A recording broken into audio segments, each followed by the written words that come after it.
মনে করেন ঝগড়া তুমুল আকারে চলে গেছে, এখন আপনার স্ত্রী আপনার মৃত্যুদণ্ড জারি করবেন, জাস্ট এটা বাকি আছে। এই টাইমটাতে আপনি যদি চান যে এই রাগের পারদকে আকাশ থেকে মুহূর্তের ভিতরে পাতালে নামায় আনবো, আগুনের সাথে সাথে পানি করব, একটা বুদ্ধি, একটা কাজ করবেন, সাথে সাথে পানি হয়ে যাবে। সেটা কি? আমি সৌদি আরবে প্রবাসে যখন ছিলাম আমি দেখেছি অনেক বাংলাদেশি ভাইয়েরা, তখন নেটের এত বেশি প্রচলন ছিল না, তারা মোবাইলে একটার পর একটা কার্ড রিচার্জ করতো 50 রিয়াল 100 রিয়াল দিয়া। কেন? শুধুমাত্র বউয়ের সাথে ঝগড়া করার জন্য। কিসের জন্য? কারণ কথা বলতেছে, মনে করেন কোন একটা বিষয় নিয়ে তুমুল বিশ্বযুদ্ধ বেঁধে গেছে দুজনের, এখন এই পাশ থেকে ওই পাশ থেকে কথা চালাচালি ঝগড়াঝাড়ি চলতেছে, চিল্লানি চেঁচামেচি, হঠাৎ করে লাইন কেটে গেছে, ব্যালেন্স শেষ, দৌড় দিয়ে চলে গেছে দোকানে, এই তাড়াতাড়ি একটা কার্ড দেন ভাই, তাড়াতাড়ি রিচার্জ করতেছে। কেন? তাকে এখন কি করতে হবে? অসমাপ্ত ঝগড়ার সেকেন্ড ইনিংস শেষ করতে হবে। আবার কার্ড শেষ হয়ে যাচ্ছে, ইনিংস ঘোষণা হয়ে গেছে, আবার যায় সে কার্ড রিচার্জ করে থার্ড ইনিংসে ঝগড়া করছে। কত বড় বেকুব চিন্তা করে, কত বড় নির্বুদ্ধিতা। এই ঝগড়াটা স্বামী স্ত্রী দুই জায়গায় থাকেন, ফোনে যদি ঝগড়া হয়, আমি বুদ্ধি দেই যে ফোনটা যখনই দেখলেন যে ঝগড়া শুরু হয়ে গেছে, তখন সাথে সাথে মোবাইলটা অফ করে ফেলান, অফ করে 3 দিন মাত্র রাখেন, অন্য একটা নাম্বার বাটন ফোন দিয়ে আপাতত অফিসের কাজ কাম ছাড়েন, আর বইয়ের সাথে যোগাযোগের নাম্বারটা 3 দিনের জন্য বন্ধ রাখেন। 3 দিন পরে মোবাইলটা আস্তে করে ওপেন করেন। এবার নিয়তি করেন যে ঝগড়া এটাই হবে, বলে বলবেন দেখো তোমার সাথে ঝগড়া এখানে এই পর্যন্ত থামতেছে, আমরা এখান থেকে আবার শুরু করবো ইনশাল্লাহ 3 দিন পর। 3 দিনের বিরতি দিচ্ছি, যুদ্ধ বিরতি, যথারীতি 3 দিন পরে আমরা আবার শুরু করব। 3 দিন পরে যদি শুরু করেন, আমি তো দায়িত্ব নিয়ে বলতে পারি, লিখিত দিতে পারি আপনাকে, 3 দিনের পর যখন আবার নতুন করে শুরু করবেন, ইনশাআল্লাহ দেখবেন আগের ঝগড়ার যে দুইজনের একজনেরও আর কিছুই নেই। এখন বউরে যদি বলেন 3 দিন পরে ফোন দিয়ে বলেন হ্যাঁ বলো তুমি জানি কি বলতেছিলা, দেখবেন যে আর কথা খুঁজে পায় না। আর আপনিও যদি বলেন যে হ্যাঁ আমি জানি কি বলতেছিলাম, দেখবেন এখন ঝগড়া করে জুত পাবেন না, গিয়ার একেবারে নরমালে চলে আসছে। এই জন্য ভাইরা, শাসন করার যদি কখনো দরকার হয়, স্বামী হোক আর স্ত্রী হোক বা সাধারণ মানুষের ক্ষেত্রে এটা প্রযোজ্য, রাগের মাথায় কখনো শাসন করবেন না। শাসন করতে হলে মাথা গরম হয়ে গেছে একটু সবর করবেন, ঠান্ডা মাথায় শীতল মাথায় তারপরে শাসন করবেন। যখন রাগ উঠছে তখন কিছু বলতে যাবেন না। আপনার রাগ উঠছে আজকে, আপনি নিয়ত করেন আগামী 24 ঘন্টা পর এটার আমি বিচার করব, একটা বিহিত করব, এটার আমি কিছু একটা করে ছাড়বো। 24 ঘন্টা টাইম নেন, ইনশাআল্লাহ আপনি নিশ্চিত থাকেন 24 ঘন্টা পর যদি আপনি এটা নিয়ে বসেন, তাহলে আপনার এই বসাটা অনেক বেশি হবে ন্যায়সঙ্গত, এটাতে কোনো প্রকার সীমালঙ্ঘন থাকবে না, রাগের চোটে অন্যায় আচরণ হবে না, জুলুম হবে না, বাড়াবাড়ি হবে না, যথাযথ শাসন হবে। যে কোনো মানুষের ক্ষেত্রে এটা প্রযোজ্য। আপনার একটা ছেলে এমন কোন অন্যায় কাজ করছে, আপনি এখন তাকে মাথা হট হয়ে গেছে, এখন শাসন করতে গেলে জুলুম হয়ে যেতে পারে, একটু সবর করেন, সময় নেন, দেখবেন রাগটা প্রশমিত হয়ে লেভেলে চলে আসছে। এরপর যদি শাসন করেন দেখবেন জুলুম হবে না। তো স্বামী স্ত্রী উভয়ের ক্ষেত্রে একই কথা প্রযোজ্য।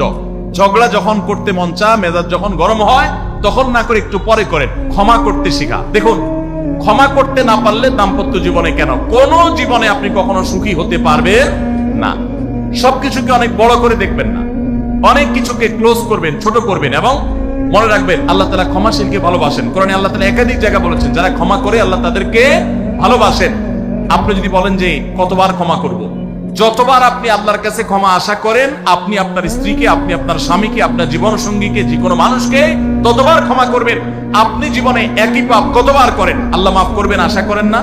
তাহলে আপনার আল্লাহর বান্দাকে কেন আপনি ক্ষমা করবেন না? বিধায় ক্ষমা করা এটা শিখতে হবে। কখনো কোনো ভুল হয়েছে বুঝতে পারলে পণ্ডিতি না করে সাথে সাথে ভুল স্বীকার করা জানতে হবে, যে হ্যাঁ এটা আমি ভুল করেছি। হ্যাঁ, এটা স্বীকার করলে সে একটু মাথায় উঠে যাবে, সে একটু লাই পেয়ে যাবে, পাক, কিন্তু এটা একটা ভালো গুণ। পরবর্তীতে এটাকে ব্যালেন্স করতে পারবেন অন্যভাবে, ভুল স্বীকার করবেন। মেয়েদের সাথে বিশেষ করে যখন ঝগড়াঝাটি হয়, কোনো কিছু হয়, মনে করেন ঝগড়া তুমুল আকারে চলে গেছে, এখন আপনার স্ত্রী আপনার মৃত্যুদণ্ড জারি করবেন, জাস্ট এটা বাকি আছে। এই টাইমটাতে আপনি যদি চান যে এই রাগের পারদকে পাতাল থেকে মুহূর্তের ভিতর আমি আকাশ থেকে মুহূর্তের ভিতরে পাতালে নামায় আনবো, আগুনের সাথে সাথে পানি করব, একটা বুদ্ধি, একটা কাজ করবেন, সাথে সাথে পানি হয়ে যাবে। সেটা কি? এতক্ষণ যা তর্ক করছেন, এখন বলেন যে আসলে তুমি ঠিক বলছো, আমার তো ব্যাস, দেখবেন যে আগুন পানি হয়ে গেছে সাথে সাথে। তো ভুল স্বীকার করতে পারে, এটা শুধু স্বামীরা না, স্ত্রীদের ক্ষেত্রে একই কথা প্রযোজ্য। এটা অনেক বড় একটা গুণ। বিশেষ করে ক্ষমা করতে পারা। ক্ষমা করতে যারা পারে না তাদেরকে আল্লাহ ভালোবাসেন না। আল্লাহ তাআলা বলেছেন যে আল্লাহ তাআলা ক্ষমাশীল মানুষদেরকে ভালোবাসেন। বিধায় আমরা ক্ষমা করতে শিখবো ইনশাআল্লাহ। শয়তান যে সমস্ত জায়গাতে ধোঁকা দেয়, এই জায়গাগুলোকে ক্লিয়ার রাখা। যেমন একটা পয়েন্ট বলি, স্বামী স্ত্রীর মধ্যে কিছু কিছু জিনিস প্রাইভেট থাকতে পারে। আপনার স্ত্রী আপনার শ্বশুর বাড়িতে ফোনে কথা বলেছে, কি বলেছে, আম্মা তোমার সাথে কি বলেছে, তোমার আব্বা কি বলেছে, তোমার ভাই কি বলেছে, ব্যক্তিগত বিষয়গুলো খুব বেশি খোঁচাখুচি করে জানতে যাবেন না। এগুলো জানতে গেলে অশান্তি হবে। এবং অনেক সময় দেখা যেতে পারে কোনো কিছু দেখে আপনার সন্দেহ হয়েছে, তাহলে এটা পেটের ভিতর রাখবেন না। আবার খারাপ ভাবে উপস্থাপন না করে সুন্দরভাবে উপস্থাপন করেন যে আমার কাছে এরকম মনে হয়েছে। তাতে সাময়িক ঝগড়া হোক, কিন্তু আপনি ক্লিয়ার হয়ে যাবেন এবং নিজেদের মধ্যে কোনো ঝামেলা থাকবে না। শয়তান বিশেষ করে ওয়াসওয়াসা, কুমন্ত্রণা, সন্দেহের রোগ দিয়া দাম্পত্য জীবনে সবচেয়ে বেশি অশান্তি তৈরি করে। এই জন্য সন্দেহকে কোনো স্থান দিবেন না। যখনই সন্দেহ আসবে বুঝবেন যে শয়তান এটা সৃষ্টি করছে। একটি বিশেষ ক্রাইসিস, একটি বিশেষ সমস্যা, একটা সংকট, সমস্যা না বলে আমরা বলতে পারি সংকট আমাদের সমাজে বিরাজমান। সেটা হলো আমাদের মুসলমানদের একটা বড় সুখের জায়গা ছিল, একটা তৃপ্তির জায়গা ছিল যে আমাদের সাংসারিক জীবন, আমাদের দাম্পত্য ব্যবস্থা এবং পারিবারিক ব্যবস্থাপনা পৃথিবীর যে কোনো সভ্যতার, যে কোনো ধর্মের, যে কোনো কালচারের মানুষের চাইতে আমাদের ভালো ছিল। আলহামদুলিল্লাহ, এখনো পর্যন্ত আমাদের পারিবারিক ব্যবস্থাপনা পৃথিবীর অনেক মানুষের চাইতে ভালো। আমি একটা কথা প্রায় বলি, ইউরোপিয়ানরা, আমেরিকানরা, পৃথিবীর উন্নত দেশগুলো, তারা অবকাঠামোতে, শিক্ষায় তারা অনেক ক্ষেত্রে আমাদের চাইতে শত শত বছর এগিয়ে আছে। কিন্তু একটা বিষয়ে আমরা তাদের চাইতে শত শত বছর এগিয়ে আছি, আর সে বিষয়টা হলো আমাদের দাম্পত্য জীবনে, আমাদের পারিবারিক জীবনে আমরা যতটা ভালো আছি, আমরা যতটা সুখে আছি, ওরা আরো 200-500 বছরও সে জায়গায় যেতে পারবে বলে কোনো আলামত আপাতত দেখা যায় না। বরং তারা পিছনের দিকে যাচ্ছে। তাদের সোনালী অতীত তারা হারিয়ে এসেছে।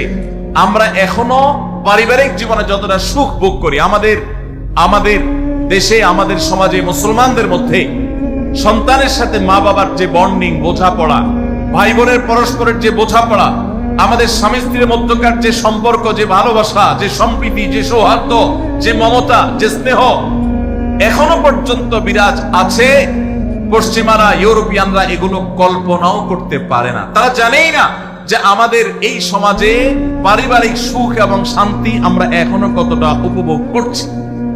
কিন্তু ভাইরা আমার, আপনারা সবাই জানেন আমাদের ঘরে ঘরে এই পারিবারিক সম্পর্কগুলো, বিশেষ করে দাম্পত্য সম্পর্ক, স্বামী স্ত্রীর মধ্যকার সম্পর্ক, এটা দিন যত অতিবাহিত হচ্ছে, পশ্চিমা সংস্কৃতির কুপ্রভাবে আমাদের সমাজ থেকে সেগুলো হারিয়ে যাচ্ছে, ধ্বংস হয়ে যাচ্ছে। ভাই ভাইয়ের মধ্যে যে সম্পর্ক আগে ছিল সেটা এখন আগের মতো নেই। ওদের চাইতে ভালো আছে, কিন্তু আমরা আগের চাইতে তুলনামূলক খারাপের দিকে চলে যাচ্ছি। স্বামী স্ত্রীর মধ্যকার যে সুসম্পর্ক ছিল সেটা কি এখন আছে? কি বলেন, আছে? রাগ যখন হয় ওই টাইমটাতে ঝগড়াঝাটি করতে হয় না। তাহলে সেক্ষেত্রে দাম্পত্য জীবনে অশান্তি থেকে অনেকখানি বাঁচা যায়। যে ঠিক আছে, আমরা ঝগড়া করবো, এই বিষয়ে আমরা এখন কথা বলবো না, কালকে কথা বলবো, একটু অপেক্ষা করেন, উভয়ের জন্য সেখানে কল্যাণ থাকবে। আল্লাহ তাআলা আমাদের সবাইকে এসব বিষয়গুলোকে দেখে মেনে চলার তৌফিক দান করুন।